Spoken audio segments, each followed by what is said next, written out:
Hello students, this is Neeraj Gupta. इस video में हम थोड़ा computation of interest on partners drawing शुरू करेंगे। अब जब हमें कंप्यूटेशन करनी होती है आईओडी की, इंटरेस्ट ऑन ड्राइंग्स की, यानी कि हम एक तरह से बात कर रहे हैं जब प्रॉफिट्स के अगेंस्ट ड्राइंग्स की गई, मींस ड्राइंग्स अगेंस्ट प्रॉफिट्स, तो उसमें आईओडी हमें निकालना है। अब इसमें डिपेंड करता है कि पार्टनर ने पैसा इर्रेगुलर निकाला है या रेगुलर। इरेगुलर का मतलब कभी 10,000 निकाल लिए, कभी 25,000 निकाल लिए, जब मन में आया तब निकाल लिए, दैट्स इरेगुलर।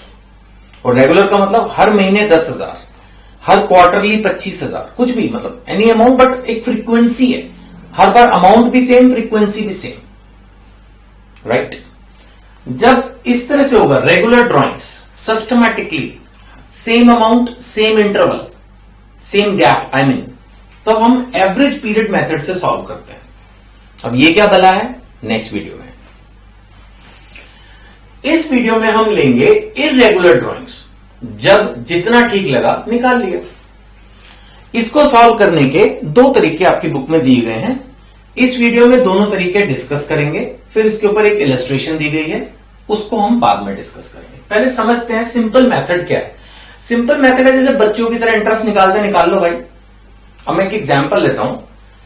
सपोज एक बंदे ने 10,000 रुपए ड्रॉ किए ऑन, किसी भी एक डेट को ले लेता हूं मैं, सपोज ऑन 1 अक्टूबर 2019। सपोज हमारा फाइनेंशियल ईयर अप्रैल से मार्च है, तो अब 6 महीने का इंटरेस्ट लग जाएगा। 10,000 सपोज आईओडी क्वेश्चन के अंदर गिवन है 10%, या सिंप्लीफाइड के लिए मैं इसको 12% ले लेता हूं, ताकि मल्टीप्लीकेशन हमारी मैनुअली इजी हो जाए। सो सपोज आईओडी हमारा 12% है, उसने 10,000 1 अक्टूबर को निकाला, और मान लेते हैं 6,000 उसने 1 जनवरी 2020 को निकाला। आईओडी सेम है। अब इसमें हम सिंपल वे में चलें तो 10,000 12% उसका इंटरेस्ट बनता है, कितने महीने का लिख लेगा, अक्टूबर है ना ये, अक्टूबर नवंबर दिसंबर जनवरी फरवरी मार्च, 6 महीने का, 6/12। इसको बोलते हैं सिंपल मेथड की। तो बच्चों, मतलब दूसरी तीसरी का बच्चा है, 5वीं का बच्चा निकाल लेगा, इसमें ही कुछ नहीं है ना। तो अब ये मैथमेटिकली हम इजीली सॉल्व कर सकते हैं इसको। तो 10,000 का 12% हो गया 1,200, और आधे साल का हो गया 600। फिर भी गलती ना हो जाए, मैं एक बार कैलकुलेटर पे चेक कर लूं। ठीक है, 600 रुपीज इसका आंसर हो गया आईओडी। और ये 6,000 रुपए निकाले उसने 1 जनवरी को, तो 3 महीना, जनवरी फरवरी मार्च। अगर इसकी कैलकुलेशन में करूं तो 6,000, इंटरेस्ट रेट तो वही रहेगा, एनुअल रेट 12%, ये आ गया 3 महीने का, ठीक है ना। तो 6,000 इंटू 12%, 720 इंटू 3/12, ये आ गया 180 रुपए।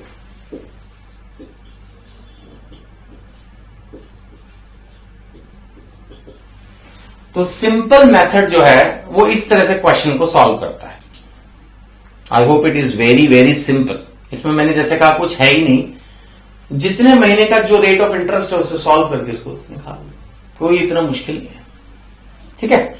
अब एक है प्रोडक्ट मेथड, इसको मैं इरेज कर देता हूं जो कुछ भी आपकी बोर्ड पे लिखा है, और फिर एक आपको मैं एग्जाम्पल देता हूं प्रोडक्ट मेथड का।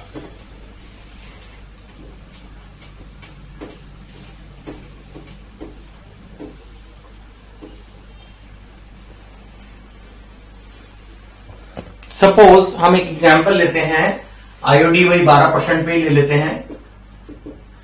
सपोज एक बंदे ने 20,000 रुपए ड्रॉ किया ड्राइंग्स ऑन से 1 जून। अब इसके 10 महीने बचे हैं, ध्यान रखना। और इसने 10,000 रुपए ड्रॉ किया सपोज ऑन 1 दिसंबर 2019, ठीक है। हम अभी सिंप्लीफाइड, हमें क्योंकि प्रोसेस समझना है तो हम इसको इस तरह से ले लेते हैं। अब जो प्रोडक्ट मेथड कहता है वो ये कहता है कि भाई हमारा अमाउंट है 20,000, मंथ्स, जितने महीने के लिए इस पर लगना चाहिए इंटरेस्ट वो कितना है। अगर आप ध्यान से देखेंगे इसमें 10 है और इसमें 4 है, जून में 10 कैसे है? जून, जुलाई, अगस्त, सितंबर, ठीक है ना। जून के बाद अब देखेंगे जून को भी हमें इंक्लूड करना है, तो जून, जुलाई, अगस्त, सितंबर, अक्टूबर, नवंबर, दिसंबर, 7, फिर जनवरी, मार्च, 10। ये ऐसे सोच लो कि पूरे साल में 12 महीने होते हैं, जून से तो इंटरेस्ट लेना है, तो अप्रैल और मई 2 महीने का नहीं है, तो 10 महीने का आ गया। तो प्रोडक्ट मेथड के हिसाब से क्योंकि 10 महीने हैं तो हम 2 लाख रुपए पे 1 महीने का इंटरेस्ट निकाल लेंगे। अभी मैं इसको समझा भी दूंगा कैसे मैं कर रहा हूं। ये प्रोडक्ट मेथड कहता है, अभी पूरा नहीं हुआ प्रोडक्ट मेथड। सिंपल मेथड में तो हमने देखा था सीधा सीधा हमने इंटरेस्ट निकाल लिया था। प्रोडक्ट मेथड में 20,000 मेरा था 10 महीने के लिए, तो मैंने इसको 2 लाख कर लिया। ये मेरा 10,000 है और इसमें 4 महीने हैं, तो मैंने इसको ले लिया 40,000, तो ये आ गया 2,40,000। अब इस पे मेरा रेट ऑफ इंटरेस्ट है 12% और मैं इसको इस बार 1/12 करके सॉल्व करूंगा, राइट। तो 2,40,000 इंटू 12% डिवाइड बाई 12, तो इसमें मेरा आंसर आ रहा है ₹2400। बात आ रही समझ में? इस तरह से ये मैटर मैंने सॉल्व किया है। तो प्रोडक्ट मेथड में हम क्या करते हैं कि जो हमारा अमाउंट ऑफ ड्राइंग है उसको हम मल्टीप्लाई कर देते हैं बाय द रिमेनिंग मंथ्स, यानी जितने महीने के लिए इंटरेस्ट निकालना है उससे, और फिर सारी फिगर्स को ऐड कर लेते हैं। ये हम कब करते हैं? मैंने पहले बोला जब इररेगुलर ड्राइंग्स है, बार बार ड्राइंग्स हो रही है, तो या तो सिंपल मेथड के हिसाब से सारा अलग अलग सॉल्व करो, या हम जितने भी महीने हैं उनसे मल्टीप्लाई करके सारा ऐड कर दें। ये प्रोडक्ट मेथड है। मैं इसकी हेडिंग अगर डालूं तो ये प्रोडक्ट मेथड है। प्रोडक्ट मेथड में हमने क्या किया कि जो हमारा अमाउंट ऑफ ड्राइंग्स था, सपोज ये मेरी ड्राइंग्स थी, तो उसको मैंने जो मेरे रिमेनिंग मंथ्स है जिसके लिए मुझे इंटरेस्ट कैलकुलेट करना था उससे मल्टीप्लाई कर दिया। एडिशन पे सीधा मैंने 1 महीने का इंटरेस्ट निकाल लिया, मेरा काम हो गया। एक बार की बात मेरे ध्यान है, एक बच्चे ने मेरे से क्वेश्चन पूछा, सर ये आप 1 महीने का क्यों निकाल रहे हो? अब आप देखो 2,40 में मेरी ये 2 लाख की फिगर भी तो है ना।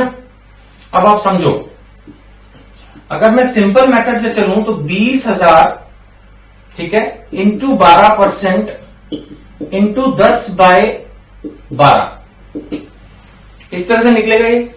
ध्यान से देख लो जो मैंने सॉल्व किया, ये सिंपल मेथड है।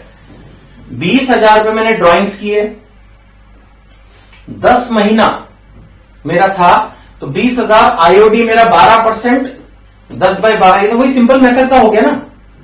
तो इस तरह से मेरा आंसर आ जाता। लेकिन मैंने इसको प्रोडक्ट मेथड में 2 लाख कर लिया।